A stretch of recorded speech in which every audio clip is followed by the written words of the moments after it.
astronauts, be champions, be truth seekers, be students, be teachers, be politicians, be preachers, be believers, be leaders, be astronauts, be champions, standing in the Hall of Fame. And the world's gonna know your name. 'Cause you burn with the most flame. And the world's gonna know your name.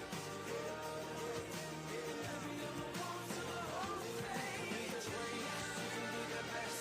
You can be the champion, banging on your chest. You can be the champion, you can beat the world. You can find your giant, banging on your wall. You can throw your tails up, you can beat the clock. You can move a mountain, you can break rocks. You can be a champion, no more but luck. Then it be a champion, like you're standing in the Hall of Fame.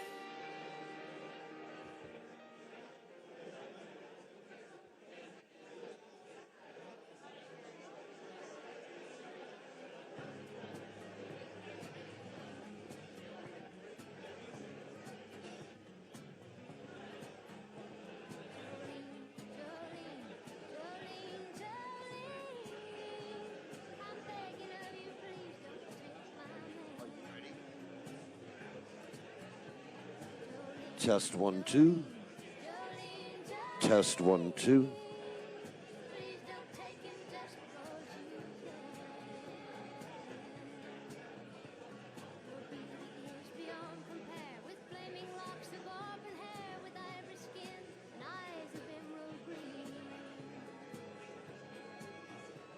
Your smile is like a breath of spring. Your voice is soft like summer rain, and I cannot compete with you, Jolene. He talks about you in his sleep, and there's nothing I can do to keep from crying when he calls your name, Jolene. And I can easily understand how you could easily take my man, but you don't know what he means to me, Jolene. Jolene, Jolene, Jolene, Jolene, I'm begging of you, please don't take my man. Jolene, Jolene, Jolene, Jolene, please don't take him just 'cause you can. Ladies and gentlemen, Choice of me. if you could kindly find your seats.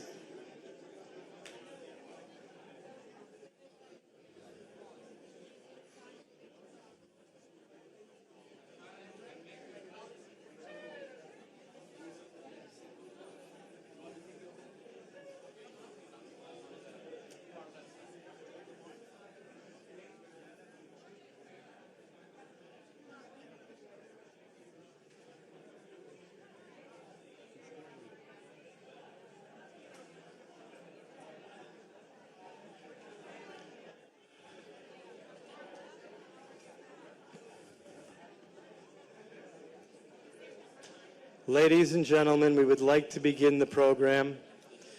If you could kindly find your seats so we could start this program.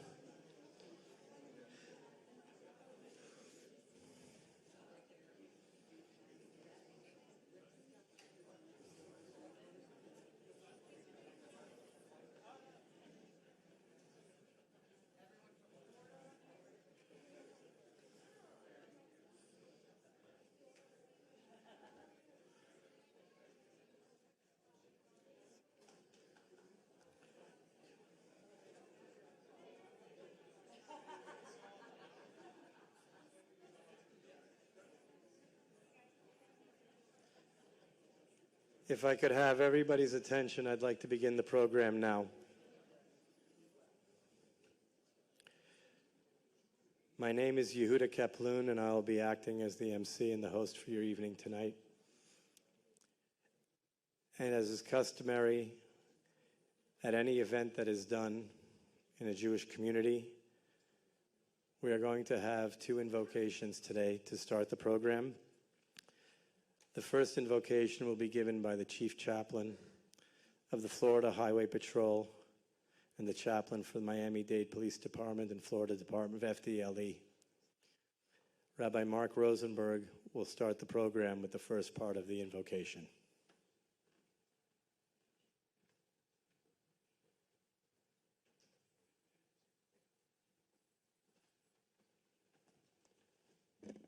If you could please rise, thank you.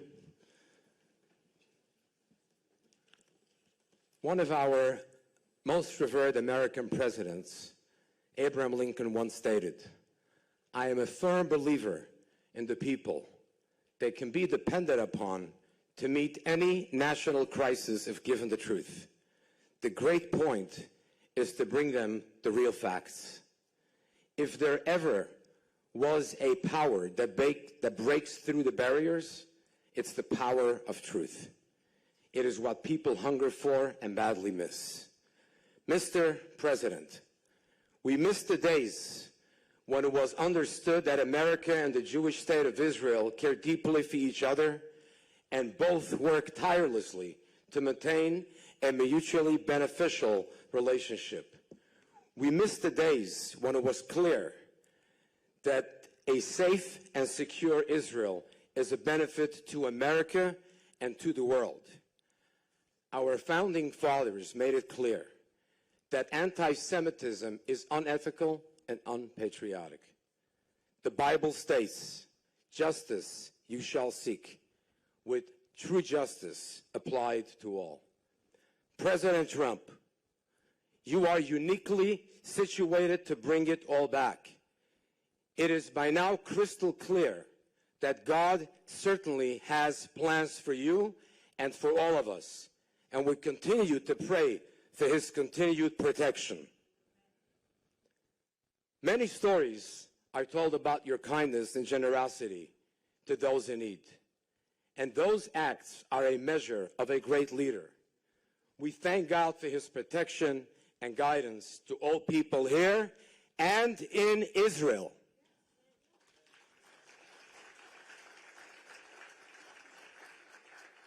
I want to quote another great president who once said, "I tried to learn from the past, but I planned for the future by focusing exclusively on the present."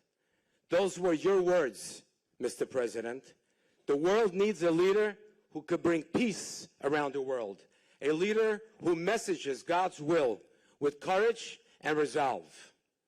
We pray that peace and tranquility return to the embattled shores of Israel, and that our hostages are returned home.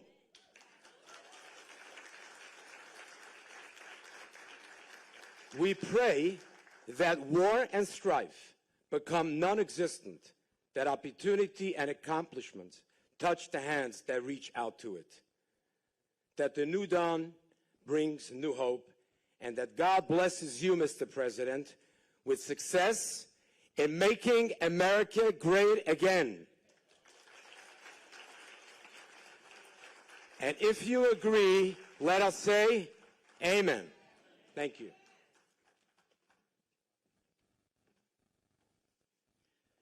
Please remain standing. There are times in one's life when one is humbled by the opportunity to give thanks to God, to those who educated and raised him publicly. My parents raised me with the concept of working to do for the betterment of man. There's no greater honor that I could possibly have tonight than the second invocation be given by my dad, my father, my teacher, a noted educator in the Jewish world and in the world of education for 60 years. With pleasure, Rabbi Yaakov Keplun, my father.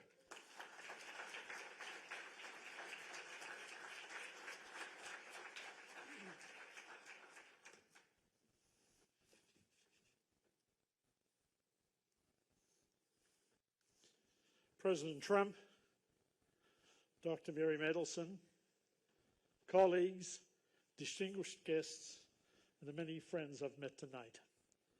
Tonight we stand together, united by a spirit of gratitude to God for having protected President Trump, and as an expression of our concern of what is going on around us as we witness the very fabric of our society being challenged.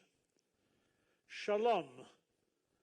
The word shalom, peace, may perhaps be best defined as the ultimate relationship which incorporates tolerance, understanding, and harmony between all of God's creations and their Creator. Peace is the essence of the well-known biblical blessing, wherein God instructs Moses to have his brother Aaron, the high priest, and his descendants bestow upon the people, and indeed upon all of mankind for all times. The blessing reads, "May God bless you, guard and protect you. May his countenance shine and his graciousness radiate upon you. May God turn his countenance toward you and grant you peace." In its original form, as written in the language of the Torah, "Vaydaber Adonai al Moshe lemor, daber el Aaron ve'al banav lemor, ko tevarchu et bnei Yisrael, omor lahem, yivarechecha Adonai v'yishmerecha, Ya'er Adonai panav elecha v'chuneka, Yisa Adonai panav elecha v'yasem lecha shalom, v'samu et shmi al bnei Yisrael v'nevarchem." I'd like to conclude with a text written much later, which we recite in our daily prayers. This prayer echoes the identical theme of peace, and it may be familiar to many of you. Please feel free to join me.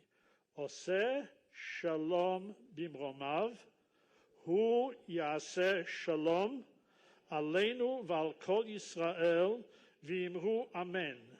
May he who adjudicates peace in the heavens above, may he make peace upon all of us and upon all the people of Israel. And let us say together, Amen.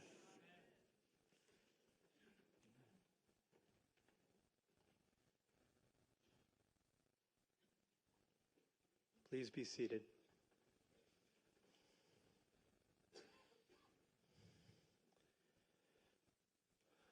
I am somewhat humbled by the awesome responsibility that I'm given tonight to introduce great leaders in the Jewish nation. But before we begin, it's so incumbent upon all of us to realize and recognize that anti-Semitism is running rampant throughout the United States and the world. We need to reflect that we are not learning anything from the history of the Jewish nation, and we must take those lessons and understand them. In 1933, college campuses in Germany all had anti-Jewish protests. People were silent. No leaders had the courage to stand up against the anti-Semitic attacks that were occurring on students.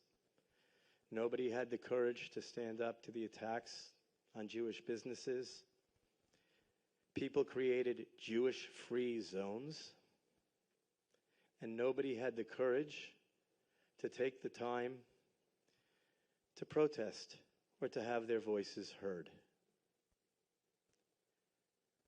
My friends, that's less than 100 years ago, and we witnessed a Holocaust where 6 million of our brethren were killed. Jews are being attacked on a daily basis. The world is silent. Unfortunately, right now, even in the halls of Congress, there are members that believe that it is okay for Jews to be killed, for women to be raped, tortured, children butchered, babies murdered in their cribs, and the world is silent or equates genocide, butchery, savagery, and tries to justify that behavior. Tonight is just a small step of a protest that we will not be silent, that we cannot be silent. And silence is acquiescing to those people's behavior. It is incumbent upon every single one of us to understand that we cannot remain silent in the face of anti-Semitism. At an event in Bedminster less than a month ago, we spoke that it is safer for a Jewish student in a college to walk down the streets of Abu Dhabi with a kippah than it is to walk in our hallowed institutions, or our so-called hallowed institutions, of Columbia, Harvard, Penn, UCLA, USC, and the list is unbelievably long. How can that be? We cannot remain silent. Leading that cause, and before people want to equate peace, and they scream about peace. As Americans, we understand from our history that to end a war, you need to win the war. And to win the war, it only ends when there is a victor of good versus evil. Good must triumph over evil.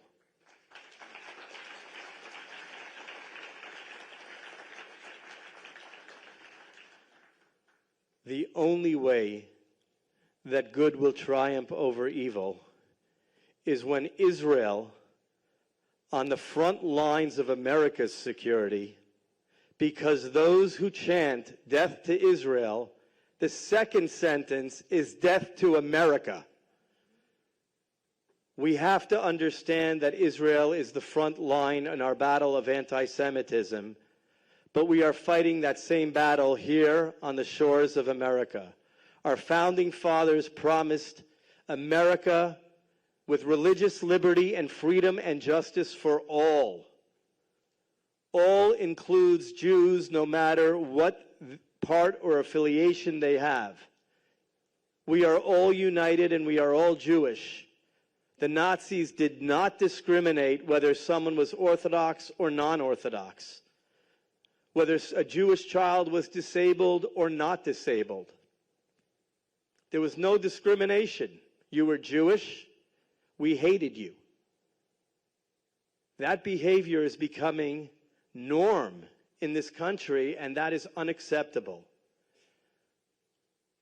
Israel is only secure when it has the strength to be able to be secure. The Grand Rabbi of Lubavitch spoke about the concept of peace is only established when there are strong nations and strong countries that are able to make certain that there is a deterrent. We are blessed tonight. You will be hearing from two incredible leaders. It's my privilege tonight to introduce a woman who is at the forefront of the battle for keeping the Jewish faith, keeping tradition, letting students understand their history of being Jewish, explaining that Israel is a state, a Jewish state, that must have its security. She is also one of America's leading businesswomen. She is a patriot of both countries. She is known as a friend to many in this room. To me, she is the beacon of what a businesswoman, what a Jewish woman who cares deeply about her faith, deeply about America, deeply about Israel, and together with her husband impacted America and Israel in so many ways that are public and so many more ways that are not. It is my privilege to introduce tonight Dr. Miriam Adelson.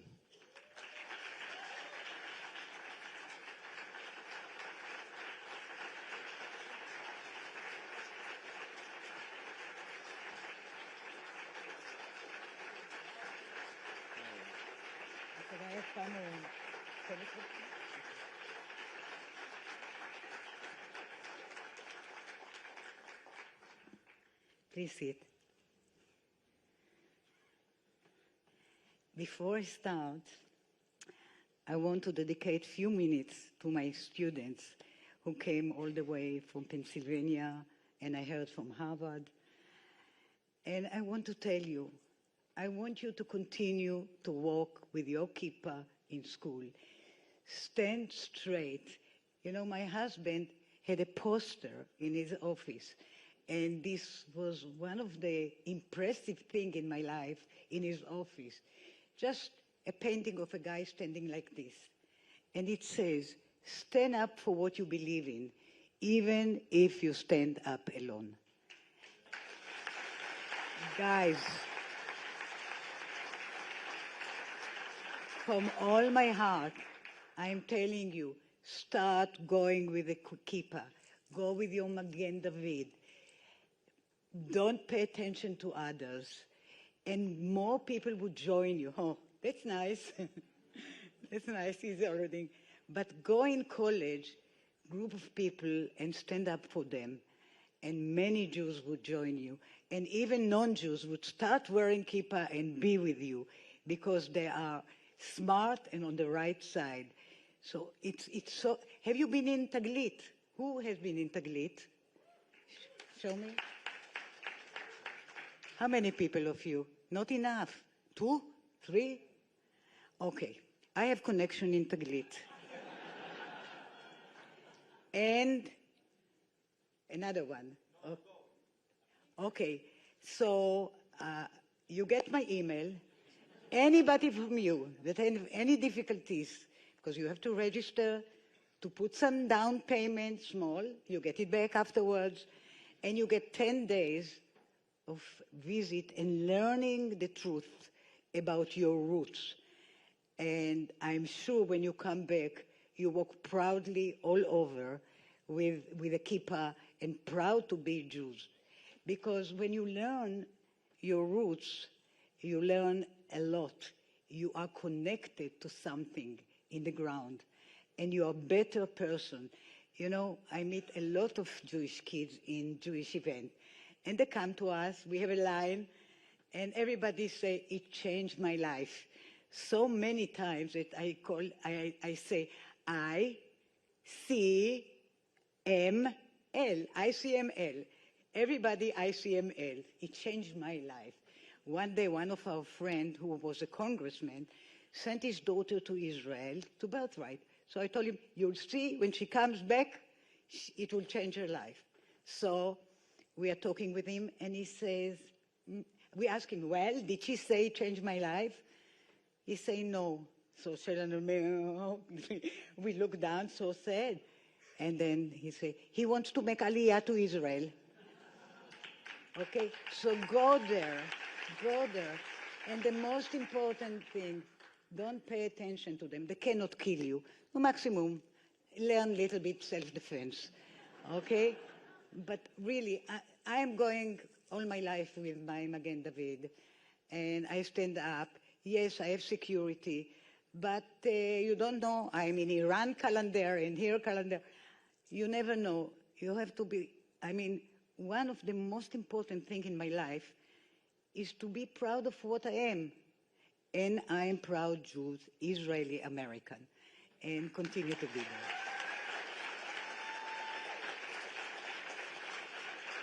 So another small version that I want to tell you, I want to thank the people that organized this event, and especially to Ed Russo, Yuda Kaplun, and his lovely son, Moshe Kaplun.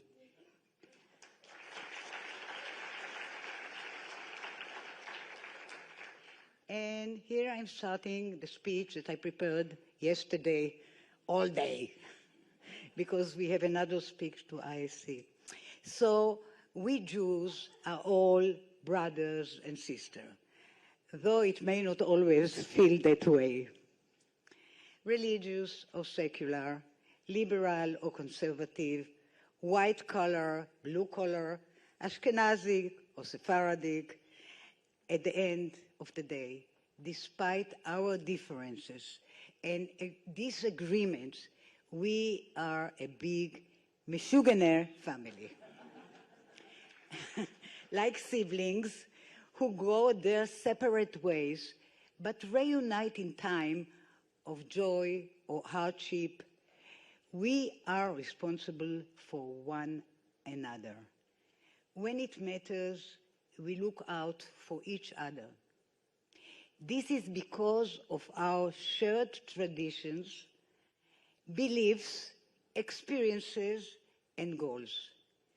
Our sense of destiny as a community that spans the generations and the globe. It is also because history has not always been kind to us.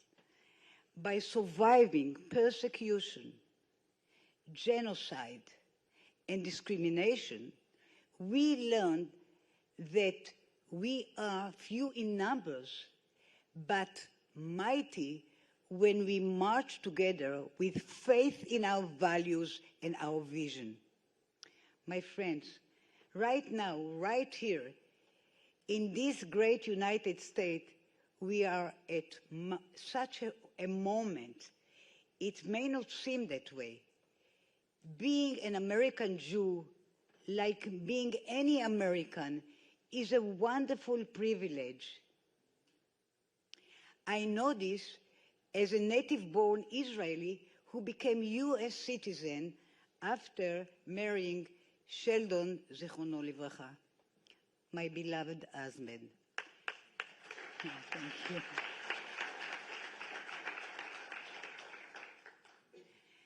The security and prosperity and pride that this country offers are simply miraculous, a godsend. But we cannot take it for granted. The world is changing fast, and not always for the better. Division and confusion are lapping at the shores of this magnificent nation, eroding the common bonds of American strength and decency. It has given rise to open and ugly anti-Semitism, something none of us dreamt we should see here in our lifetime. And as the brave students in the audience know, it has turned supposedly elite university into propaganda factories where Jews are not welcome. It also threatens to undermine the U.S. alliance, a source of stability for both countries, at a time when so much of the Middle East is in chaos, when the Jewish state is in a fight for his life. My friends, my brothers and sisters, all of this should be on our mind ahead of November 5th. And you should already have made up your mind on who to vote for. Donald J. Trump. I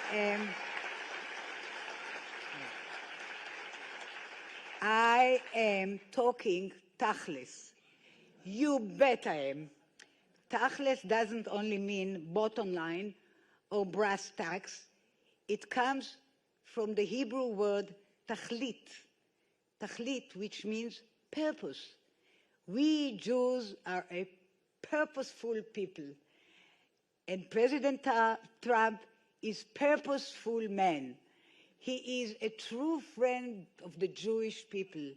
He has helped craft Jewish faith and preserve Jewish continuity. It's not just because he is the father of a beautiful Jewish woman, Ivanka, and the grandfather of her beautiful Jewish children, Jared. It is also because he recognizes the justice of our 2,000-year-old cause. He understands it instinctively in his kishkes. He sees a United States of America and an entire world that have gained so much from this tiny nation of Israel, and he says to himself, I like what I see. This is a president who keeps his promises. He promised to recognize Jerusalem as the Israeli capital. Promise kept. He promised to recognize the Golan Heights as Israeli territory. Promise kept.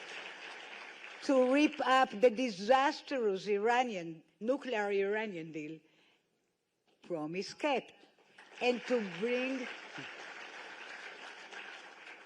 bring more peace to the Middle East. Promise kept. And once back in the White House, he will also keep his promise to help Israel win the current war without hesitation, without worrying about what the rest of the world might think.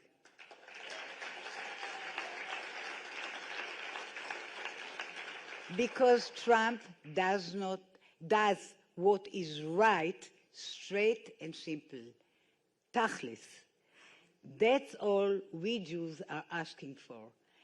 And that's why all of us Jews must vote for him.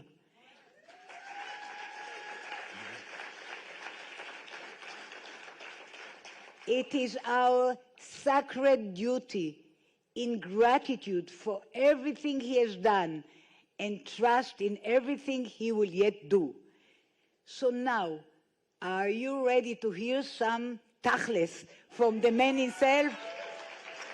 Please join me in giving a warm Philadelphia welcome from the student from Philadelphia, full of brotherly love for our friends, our president, and our brother, Donald J. Trump.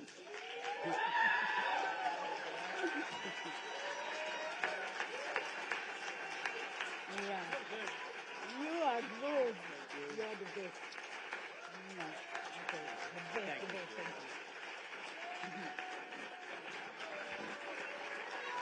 Thank you. Well, thank you very much.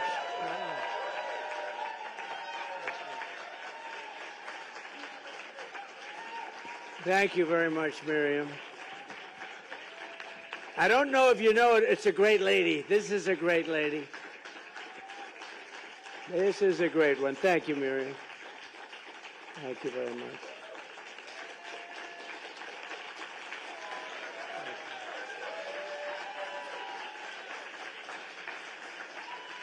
Thank you very much, everybody.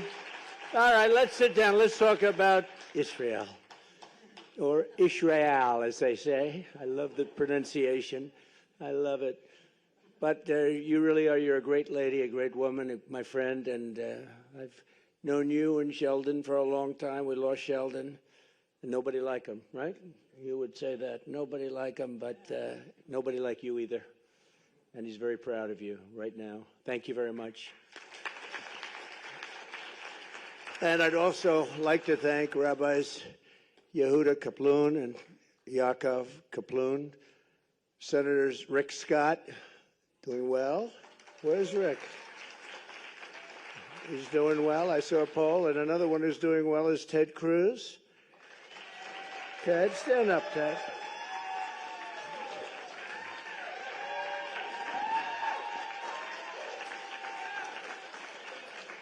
Thank you, Ted. Thank you. And Lindsay doesn't have to do well because he's got another few years to go before he runs. It's something nice about that. But Lindsey Graham is terrific, terrific guy. Bill Haggerty, who's fantastic. Bill, thank you very much. And Joni Ernst. Where's Joni Ernst? Joni, thank you very much, Joni. Great, doing a great job. Those farmers love Joni. I'll tell you, she was tough, right? She came to see me, and I thought I made a deal, and then she said, no, no, no, we want more, more, more. But that's what you're supposed to have, right? Good job, Joni, and you got it. Former Senator Norm Coleman. Norm, thank you. Thank you, Norm. Look good. and a spectacular person, Elise Stefanik. Spectacular.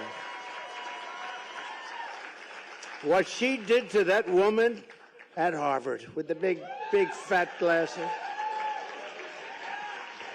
That woman had no idea what was happening. That was beautiful to watch, actually. A friend of mine, Carlos Jimenez. Carlos, thank you, Carlos. Got a lot of power here. There's a lot of power here. You know, this is like the old days. Because frankly, there's been a movement going on. I call it AOC +3, but the +3 is a lot more. And we have to end that. We have to end it. We have to end it fast. I've never seen anything like it. John Carter, please. John, where's John? Thank you, John. Thank you very much. Good job. Mario Diaz-Balart. Mario, thank you. Thank you, Mario. Byron Donalds. Boy, he's a popular guy. He is, and he's a great guy with a great future. Good. I didn't see you back there. You didn't. He has so many pictures with me. He didn't need a picture. He doesn't want another picture. Ronnie Jackson. What a great guy. Think of this. He was an admiral, a great admiral, respected by everybody. Then he became the White House doctor, took care of maybe Bush a little bit, and Obama, right? And then Trump. And they asked him, who's the most healthy of the group? And he said, not even a contest. Who? Trump. Trump. In fact, he said Trump would live for 200 years if he didn't eat junk food. I don't know if I like that, but that was okay. Great doctor. And now he's a really popular congressman, and he's our friend. And when I had a little ear problem, he was there. He literally came from Texas, and he did a great job, and I appreciate it very much, Ron. Thank you. Because once you're a doctor, you're always a doctor, even if you're a congressman, I guess, right? Don't you think? Somebody who's been really spectacular, especially for the last few months. I don't know what happened to him, but boy, he likes me a lot better now than he used to. Michael Lawler. Am I correct in that? Where's Michael? Right? Something happened. But he likes me better now than he used to, and I like that because he's a good man, great man. Mike Flood. Mike, thank you. Virginia Fox. Virginia. Thank you, Virginia. Michael Waltz, who's doing a great job in defending all of us on television. He's doing a great job on television. And a spectacular woman, a beautiful woman. I'm not allowed to say that anymore because, you know, it usually puts you out of politics, but I've said much worse than that. But she's a beautiful woman, and she really is with the most incredible family. And she came to me about endorsing someone in her area who had no chance, and I said, okay, we'll do it, against an incumbent Republican that I didn't like very much and probably didn't like me. So we took a chance, Mary, didn't we? Mary Miller, we took a chance, and our candidate won in a landslide, right? So that was great. We don't like having to do that, but in that case, we had no choice. Ambassador Lana Marks, who was terrific. Thank you, Lana. Good job. You did a great job as ambassador. West Virginia Treasurer Riley Moore. Thank you, Riley. Thank you. Going on to very big things, actually. Jacob Hellberg. Jacob, thank you. Thank you, Jacob. Great job. Somebody who's very talented, knows a lot about a lot at a very young age. Morgan Ortegas. Morgan. Thank you, darling. And also somebody who defends me so well, Elizabeth Pipko. Elizabeth? Wow, I watched you last night, Elizabeth. You were brutal to this other person. They didn't have a chance last night, Elizabeth. Thank you very much. I appreciate it. We need all the defense we can get. And a friend of mine and a man who's actually a great environmentalist. He really is a great one. And he wrote a book on Donald Trump as a great environmentalist, which is actually true, but a lot of people don't know that. But I'm an environmentalist with common sense. I like buildings to have windows. You know, they'd like to close up all windows. The building should be built 90 stories tall, but that doesn't matter, but it can't have any windows. The things they're doing with the Green New scam is just unbelievable. 97 trillion. How can we do that, Ted? I think that's very doable. 97 trillion. Most people don't know what that means. Nobody knows. Nobody's ever heard of a number. To do the Green New scam the way they want it. 97. That's more than China, the United States, and every country in the world for the next 200 years has. But they go along with it anyway. But he's a great gentleman and a friend of mine, Ed Russo. Where is Ed? I'll tell you, that's great that Ed is here. Wow. Before we begin, I just want to mention some polls that just came out, and I've decided to go back to doing this because they never release the polls when they're good, and they've been really good, and they don't release them. And unless one comes out, they had one that came out the other day where they interviewed 51% Democrat, 22% Republican. Trump's down by 6. I said, how the hell can you win on a poll like that? When you're down by, like, they interview 40% more Democrats, and then they say, if you're down by 6, that means you're actually winning by about 15. But we don't go with that, but we do go with the respected polls, and we go with polls because they don't want to release them because they've all been pretty good. In the very, very, I think, accurate poll over the last 9 or 10 years, I think Rasmussen's been really one of the best, and it was just released a little while ago. I'm leading by 8 points against a woman that you cannot allow to happen. I mean, honestly, you are generally Jewish people. We have a lot of good Christians there that love Israel, by the way. In many ways, they love Israel more than Jewish people love Israel, which is shocking, but nevertheless, we'll take it, right? We have a lot of great Christians that love Israel, but we're up by 8 with Rasmussen. We're at 52 to 44, so that's a big one. And we're up by 11 with independents in Rasmussen also. Just came out. That's a lot because, as you know, Rick Scott, we were talking about it a little while, and independents are very important, and when you're up by that number, that's a pretty good thing. Then the Emerson poll, highly respected. We're up in Arizona. We're up in Wisconsin. And we're up substantially in Pennsylvania, and those are the 3 that they did. And in the New York Times poll even, which is shocking because, I wouldn't say they love me. I wouldn't say I love them either. But I'm up by 9 in the Midwest. That's a big one. And the Atlanta Journal-Constitution, we're up by at least 3 in Georgia. And CNN has us up. I love seeing like a CNN, and then we're up. So if you're up 5, you're probably up 20 or something. But in CNN, we're up 5 in Arizona. The Daily Express poll has us up 5 in all of the battleground states, which is great. So I say 47 days from now, we're going to defeat Kamala Harris. You have to defeat Kamala Harris. More than any other people on earth, Israel, I believe, has to defeat her. You know that? And I've never said this before. I'm thinking, Miriam, more than any people on earth, Israel has to defeat her. I really believe that it's a disaster for Israel. And you know why, and you've heard her statements. We're going to take back our country, and we're going to make Israel great again, and we're going to make America great again. We're going to make them both great again, greater than ever before. We've gathered today to talk about the scourge of anti-Semitism. Tonight, we're 2 weeks away from the 1-year anniversary of the worst attack on the Jewish people since the Holocaust, without question. On October 7th, which would have never happened if I was president, by the way, I have to always preface it by saying it would have never, ever happened. Innocent men, women, children, and babies were tortured, maimed, kidnapped, and killed. It was an amazing sight, especially if you were able to see, and you don't want to necessarily see it, some of the tapes and film that was made of the atrocity.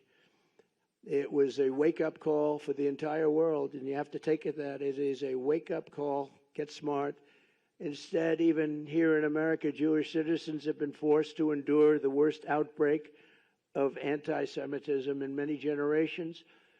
And so many people shockingly even deny the attack took place. This is a new thing. I saw it recently where they're interviewing people. They said, well, we don't know if there was an attack. I don't know. It's just so terrible. And, there were people I read many times during the Holocaust, we had people denying it. They were deniers. They said, we don't believe it ever took place. And it's a terrible thing when they say that. I never thought I would see anything like what is happening right now. I never thought you'd ever see a thing like this ever happen. It's beyond belief. 15 years ago, Israel was the strongest lobby, if you want to use the word lobby, had the strongest representation of people like this. These are great people, Miriam. But the strongest there was, if you said something about a Jewish person or something about Israel that was bad, you were out of politics. Unless your name was Ted Cruz, he could get through. I think Ted could get through, but maybe not. Maybe even Ted. But it's true. You said something about Israel that was bad. It was like, today, you have to fight. We all have to fight for Israel. I am so surprised to see it, but we're going to win the fight, so don't worry about it, okay? We'll win the fight. There are those that say it's very much like a long time ago when you could say anything, but all across our land you've seen Jewish Americans harassed and attacked and terrorized by anti-Semites and Hamas sympathizers. I can't believe what we've been witnessing over the last year. Actually, I've watched it in great detail. I've watched it, and I've watched it take place. It's hard to believe. Yet, despite presiding over this explosion of anti-Semitism, Kamala Harris has done absolutely nothing. She has not lifted a single finger to protect you or to protect your children or to even protect you with words. I'm here today to tell the Jewish American community that this ugly tide of anti-Semitic, pro-Hamas bigotry and hate will be turned back and crushed starting at noon on January 20th, 2025. Thank you.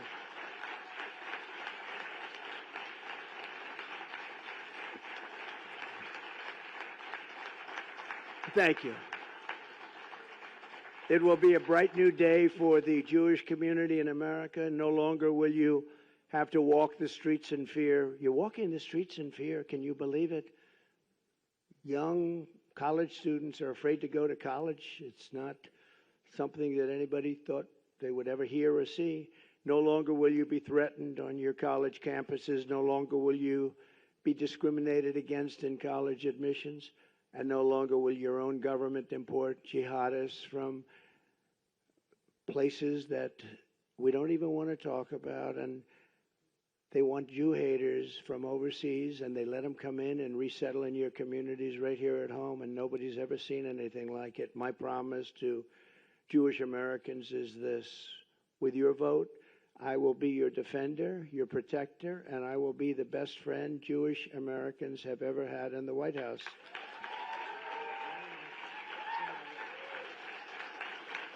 You know that. Thank you.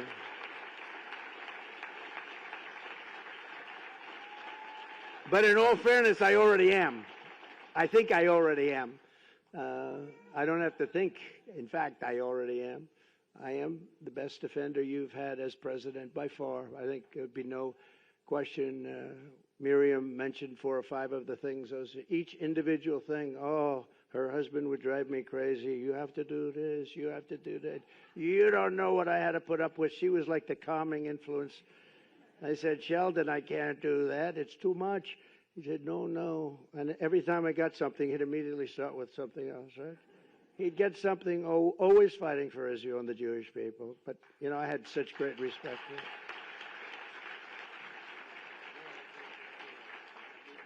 It's true, though. She had to sometimes tell him, calm down. You just had a big victory. Let's celebrate. No, we have to immediately start. Let's see if we can do Golan Heights. How about Golan Heights? They've been trying to get it for 72 years. I got it done in about 15 minutes, okay?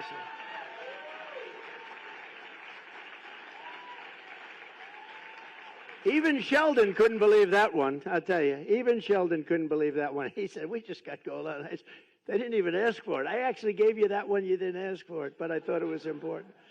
Ground zero for the outbreak of the anti-Jewish hate under Kamala Harris has been our college campuses.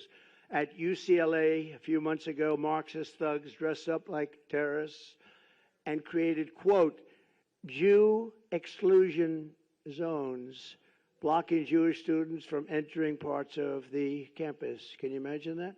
A week after the October 7th attack on Israel, anti-Semites at Miami University in Ohio sent Jewish students and staff an email that said, quote, the best Jew is a dead Jew, end of quote. This is stuff that's not even thinkable. And the colleges do nothing about it, too. Most of them. At Baruch College, a mob of Hamas supporters targeted a group of innocent Jewish freshmen at a welcoming dinner, shouted slurs and mocked them for the death of Jewish hostages in Israel. At Princeton University, radical activists displayed the Hezbollah flag very proudly. At Columbia, you watched that along with everybody else. It was terrible. They took control of the school buildings, these magnificent buildings. They beat the hell out of them, by the way. And the campus became so dangerous for Jewish students at the university, rabbi told them, please go home, go home. A Yale professor called October 7th an extraordinary day. It was a great day, he said. A Cornell professor said that these heinous attacks were, quote, exhilarating and energizing to everyone. Kamala Harris said that the radical demonstrators on college campuses were, quote, human emotion should be this way. This is her message. This is somebody that's among two people. So we started off with 350 million. Of course, we really don't know how many people we have in the country anymore. They're coming in so fast at the border. Many criminals, many from jails, prisons, many from mental institutions, from insane asylums, terrorists. They're pouring in at levels we've never seen before. And she was the border czar. She now says she wasn't, but she was still in charge of the border. She's the one that did it. And I will tell you, the message that she gave is wrong. It's dangerous, and it's unbefitting a candidate for the president of the United States. So think of it. Let's assume 350 million. We're down to 2. I told our great First Lady the other day, well, we're down to 2, and now we're leading in the polls by, I think, a lot. I'm calling on Kamala Harris to officially disavow the support of all Hamas sympathizers, anti-Semites, Israel haters, on college campuses and everywhere else.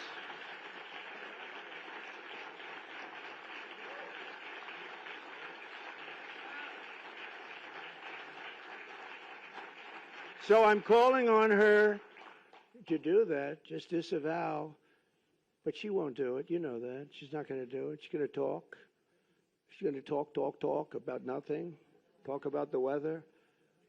And sadly, and I have to say this, and it hurts me to say it, you're going to still vote for Democrats, and it doesn't make sense. I say all the time that any Jewish person that votes for her, especially now, her or the Democrat Party, should have their head examined. Yeah. It's true. And, you know, I just find it so hard to believe, and part of it is habit, I guess. And respectfully, with all that I've done, I'll maybe go over it quickly, but Miriam did it better than I could, all the different things with Golan, with all of the things that we did. And really, the one thing we didn't mention is I terminated the Iran nuclear deal. And that is, I think, the biggest of them all. But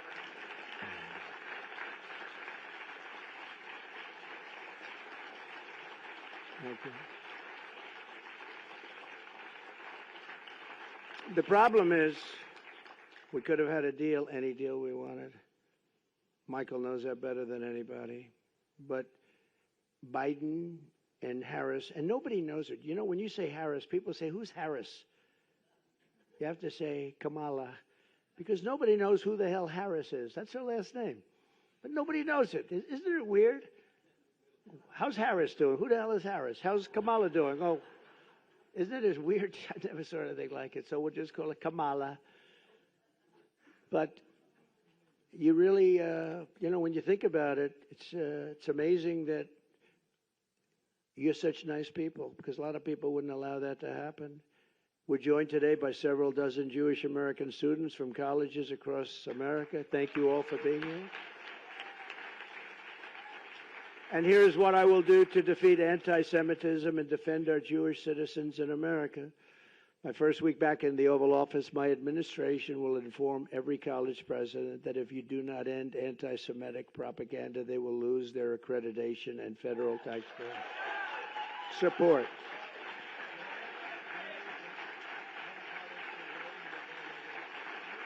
Thank you.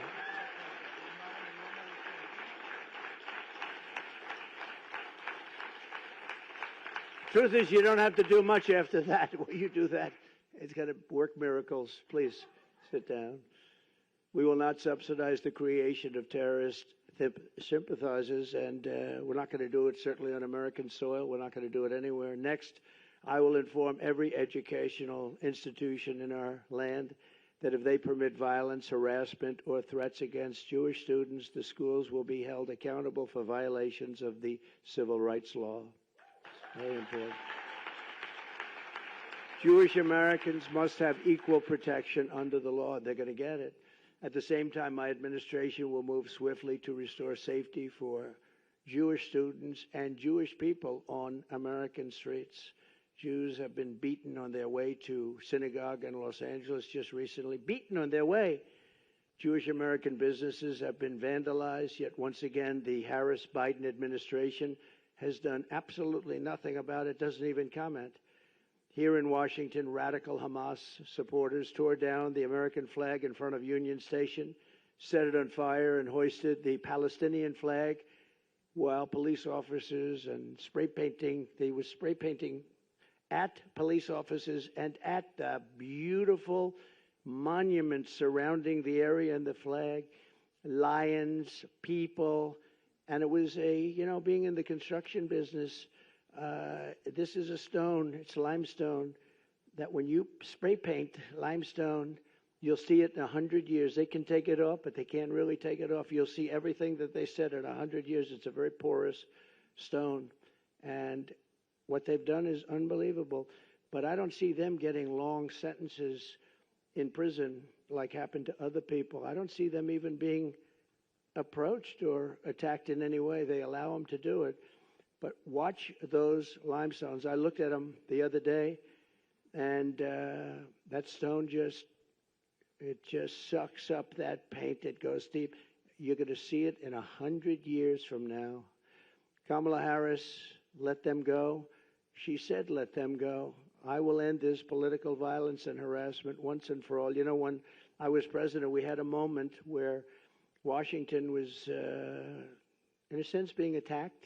They were trying to pull down statues, and I pulled out about an 1897 statute, very important, and it said that anybody touching, ripping down, or even trying to rip down a monument or a statue in the Capitol or anywhere else in the land up to the president will get 10 years in jail. No probation, no nothing. It's 10 years. It's not 10 years, but you serve 3 days. It's 10 years and you serve all 10 years. You couldn't get a thing like that passed today, I don't think. What do you think, Ted? Not too easily. If you got 2 days, it would be a miracle. No, it's 10 years. It was so old. I lifted up this. It was old and dusty, but it read beautifully. And I invoked it, and I had a speech. I said, here's the story. Anybody touching a statue, and it ended when they had Abraham Lincoln ready to be pulled over. You remember that. I said, Abraham Lincoln, now we're hitting Lincoln. And I read it, and I told people that anybody from this moment on that pulls down anything or even tries to pull down a statue, you go into jail for 10 years. And it was an amazing sight, Miriam. Everybody just dropped the ropes. The ropes were left. They dropped the ropes and they started walking out of town. I was watching thousands of asses from the back. And it was a beautiful sight. It was a beautiful sight. It was a beautiful sight. They just started walking in a different direction. And that was the last of the problem we had. Remember the big problems we were having? They actually wanted to rip down Thomas Jefferson Memorial. They didn't like Jefferson. They didn't like Washington. They didn't like Lincoln. They didn't like anybody. I will oppose, and I will make sure that you're protected. I will oppose all of the horrible things that they're thinking of doing. And they are thinking of doing bad things. It's not believable. I will also secure our borders from dangerous anti-American and anti-Semitic hate. Not only has Kamala thrown open our southern border, and again, she was in charge of your border. Now she's trying to say, well, I wasn't really the border czar. I never heard her disavow border czar before. But open to terrorists and criminals, she's supported unlimited migration from terrorist hotbeds into the United States, especially some of the hotbeds that most hate Israel. Under border czar Harris, armies of foreign Hamas sympathizers now march brazenly through our cities. They're literally marching in our cities, and they came from some very vicious, violent parts of the world, and they do not like Jewish people, and they do not like Israel, and they've let that be known, and we are not going to tolerate it. I will not let what happened to Paris, what happened to London, and what's happening to them, too, by the way. That's not over. What happened to Brussels happened here in America. It's not going to happen. We will deport the foreign jihad sympathizers and Hamas supporters from our midst. We will get them out of our country. I will ban refugee resettlement from terror-infested areas like the Gaza Strip. And we will seal our border and bring back the travel ban. Remember the famous travel ban? We didn't take people from certain areas of the world because I didn't want to have people ripping down and burning our shopping centers and killing people. But we're not taking them from infested countries. We will quickly rebuild the greatest economy in the history of the world for Jewish Americans and for all Americans. It will happen very quickly. We will defeat inflation, cut energy costs in half, and we will have something that some people in this room would be interested in, and frankly, some won't. But I'll say it anyway because you got those television cameras blaring. No tax on tips, no tax on overtime, and no tax on Social Security benefits for our seniors. That's a good one for this room.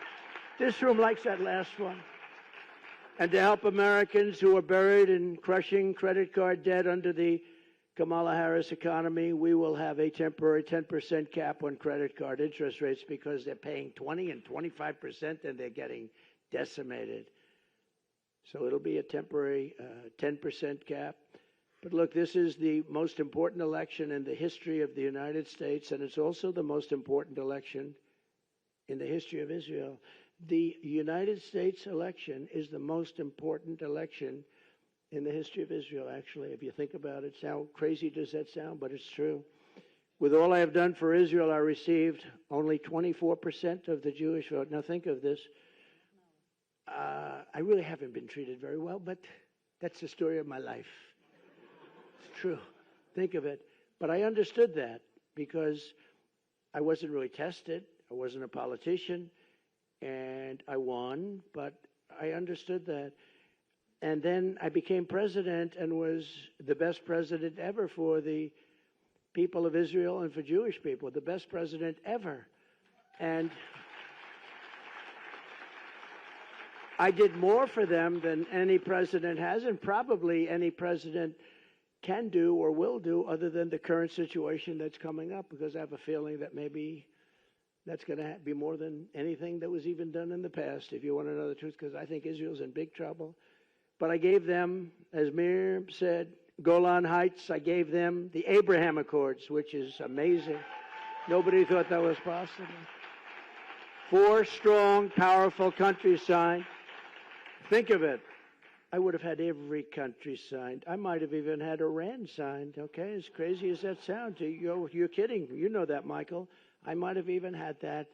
But we had peace in the Middle East. When I left, we had peace in the Middle East, but I had the Abraham Accords. And it was something that if Obama had done it, that would have been any prize, you named the prize, but they would have had every single prize ever devised by man. I did it. Nobody said a thing. And that's okay. I do the right thing. And I was helped a lot by Jared and a lot of other people that really understood what was going on. But I recognized the capital of Israel and opened the embassy in Jerusalem and got it built. Not just had it there. You know, the generals came in one of my days in office. They said, "Sir, could you sign this? What is it?" It said, "Order for $2 billion to be spent on a embassy that would have cost much more." I said, "Where's the land?" "We don't have it yet, sir, but we have a couple of terrible sites under negotiation." I'm good at real estate. These were bad locations in Jerusalem. I said, "Do we have anything? Let us look, sir." And they do. They had a site that was better than anything we had, a much better location, and we have it for nothing. So far I'm doing a good job. Then I said, "Is there a building on it?" "Yes, there is, but it's not in use." I said, "Is it structurally sound?" "Oh, yes, very strong, very structurally sound." "Is it setback?" Because you want setbacks for embassies for things called bombs. "Yes, it's setback, and it's on high. It's one of the best locations." I said, "So we have it." So I dealt with David Friedman. I said, "David, how much would it cost to renovate the building? Give me a good price." And he came back and said $400,000. I said, "David, that's too low." This is the only time I've ever said this. Usually I say, "It's too high, cut them in half." This time I said, "That's crazy. From $2 billion, think of it, to $400,000. And I said, "That's too low. We got to spend more." And we ended up spending a little bit more than that, very little. And a friend of mine has, a couple of you have heard this, Jerusalem stone in his office building. And every time I walk by the elevator bank, he says, "Look at this stone. It's Jerusalem stone, so expensive." And I said to him, very successful guy, very rich guy, and he was complaining about the price. "It's Jerusalem." But every time, after 20 times, I said, "Don't tell me it's Jerusalem stone again." Right on the elevator bank, beautiful stone, Jerusalem stone. So I'm there, and I say, "Listen, by any chance," talking to one of the contractors, I said, "Do you think you could use Jerusalem stone? Is it expensive?" "No, it's cheap as hell. We're in Jerusalem." And we built the whole building out of Jerusalem stone. And we did it very inexpensively, got it opened in about 4 or 5 months. You would still be talking about your $2 billion building, Ted. That building would be under talk for about 5 more years, and then they'd spend $5 billion, and it would look like hell. This building is better. You'll never do better. Someday they'll rip it down and do some monster.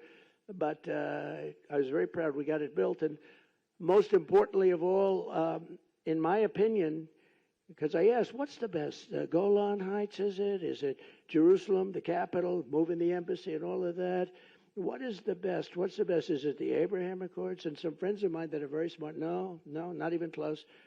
The best thing you ever did for Israel is you terminated the Iran nuclear deal, which was the worst deal ever made for Israel or for any country.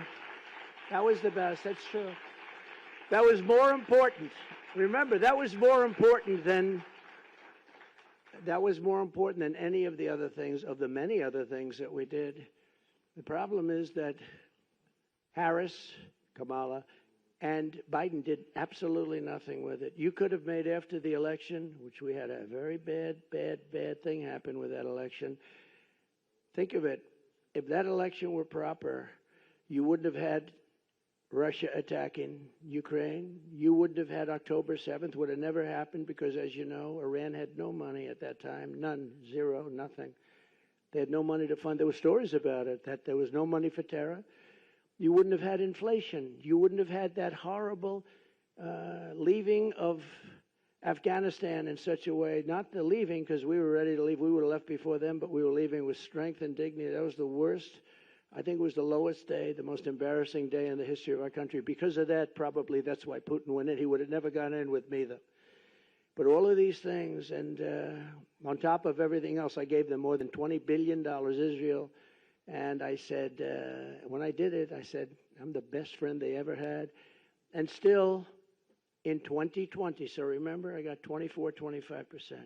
Now I did all of these things, and I got 29%. Think of it. So I wasn't treated right. But it's not me that's been treating badly. It's Israel, because you can make a big difference in the vote. You're going to be a big factor in the vote. I will say places like Miami and different places were great. But honestly, I went from 25 to 29, and based on what I did and based on my love of the same love that you have, I should be at 100. I should be at 100. But let me give you the bad news. A poll, I just told you how good the polls are, but we need every vote we can get.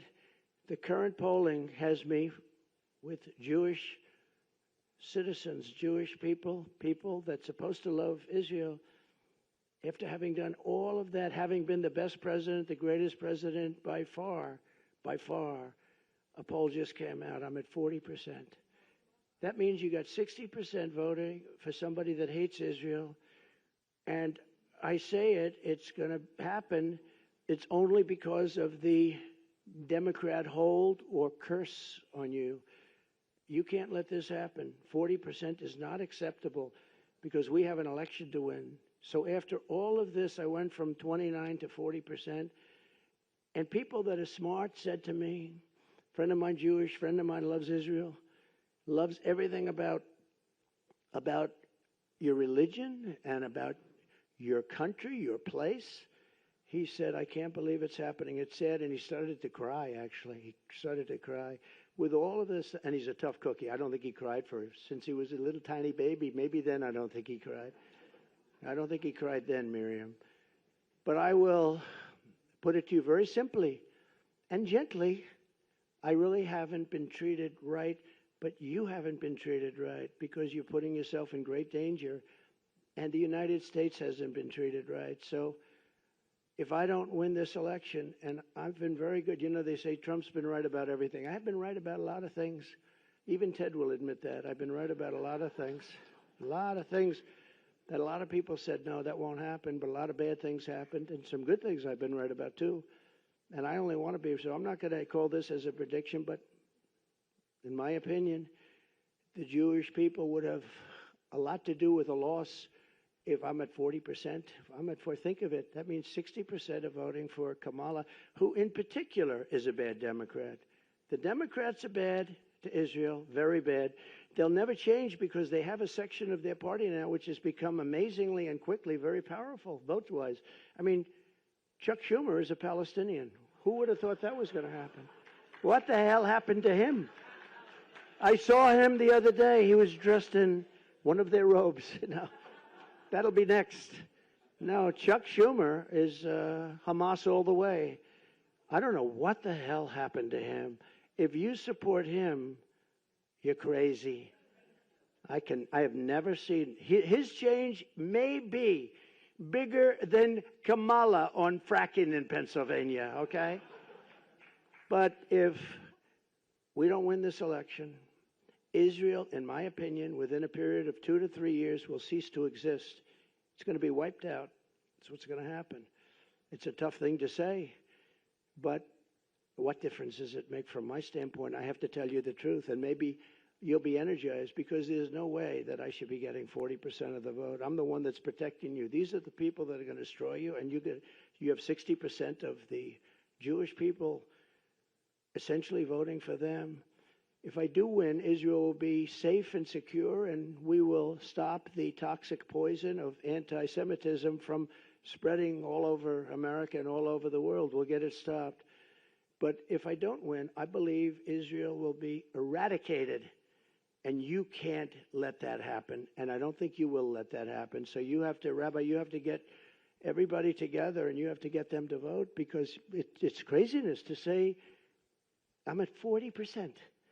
And when I heard that number today, it just came out today, when I heard that number today, I think it was insulting to our country. It was insulting to Israel. You know, it's very interesting. They did a poll in Israel. I'm like at 99% favorable. I could run for, right now, I could run for any office in Israel. In Israel, they love me. Here, not so much. But they do love me in Israel. Miriam, I'm at 99%. Everybody loves me. I could run for prime minister. Would you like me as your prime minister? But I have to learn your language. That's a tough language to learn. I have to learn it in about 3 months. I have to learn it very quickly. But no, I'm most popular person in Israel. But here it doesn't translate. It's a strange thing. So we have to save Israel. Look, you're here for a reason. We have to save Israel. This is no longer games. This is no longer games. This is the saving of Israel. And I'm going to mention it. We're making a big statement in a little while at another conference, also very important. And I'm going to mention it again and again. I believe that Israel will be wiped off the face of the earth if I don't win. And that's a big statement. That's a horrible statement to make. And it's just the way I feel. And a lot of people in this room agree with me. Because look at what's happened in the last 2 years. I have never seen anything like it, where something has gone so down so fast, where even Jewish people are protesting in these groups. They're Jewish people. People wearing yarmulkes are in these groups that are protesting with 100,000 people. So they have to change their way, because with your vote, you can reject anti-Semitism in our schools, in our communities, in our foreign policy, and in our immigration system. But all of that starts by rejecting Kamala Harris at the ballot box. She is anti-Israel and she is anti-Jewish, and you got to get smart to it. And with that, I have great love and great respect for so many of the people in the room. I have so many friends in this room. I fought so hard for you. But it's time that you fight the real fight. And the real fight is to save Israel. Thank you very much. Thank you very much.